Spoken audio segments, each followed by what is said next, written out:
இன்றைய உணவு இன்றைய உணவு இன்றைய உணவு.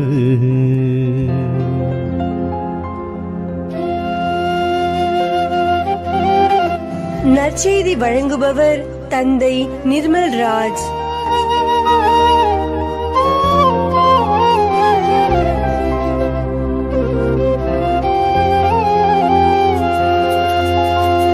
இயேசுவில் பிரியமுள்ள சகோதர சகோதரிகளே, உங்கள் அனைவருக்கும் இயேசுவின் பெயரால் வாழ்த்துக்களையும் ஜபங்களையும் அன்போடு உரித்தாக்கிக் கொள்ளுகின்றேன்.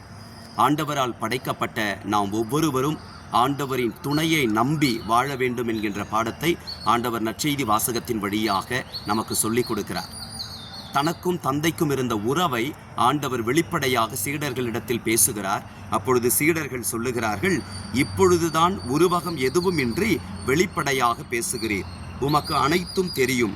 யாரும் உம்மிடம் கேள்வி கேட்க தேவையில்லை என்பது எங்களுக்கு இப்போது புரிகிறது என்று குறிப்பிடுகிறார்கள். அதற்கு இயேசு சொல்லுகிறார், இப்போது நம்புகிறீர்களா? இதோ காலம் வருகிறது, ஏன் வந்தே விட்டது. அப்போது நீங்கள் சிதறடிக்கப்பட்டு ஒவ்வொருவரும் அவரவர் வீட்டுக்கு ஓடிப்போவீர்கள். என்னை தனியே விட்டுவிடுவீர்கள்.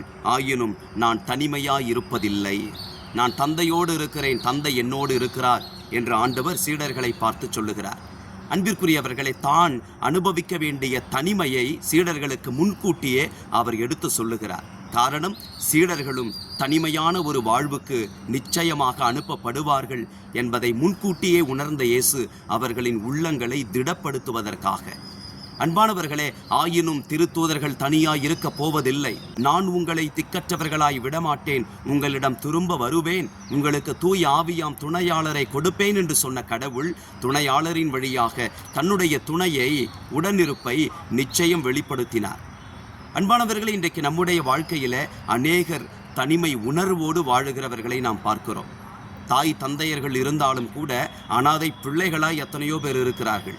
பிள்ளைகளுக்காக சொல்லொன்னா வேதனைகளை எல்லாம் கடந்து வந்து பிள்ளைகளுக்கு ஒளிமயமான வாழ்க்கை ஏற்படுத்தி கொடுத்த பெற்றோர்கள் அதே பிள்ளைகளால் கைவிடப்பட்ட நிலையில் இருப்பதையும் நாம் பார்க்கிறோம். உறவுகள் இருந்தாலும் தனிமை இருக்கிறது இன்றைக்கு.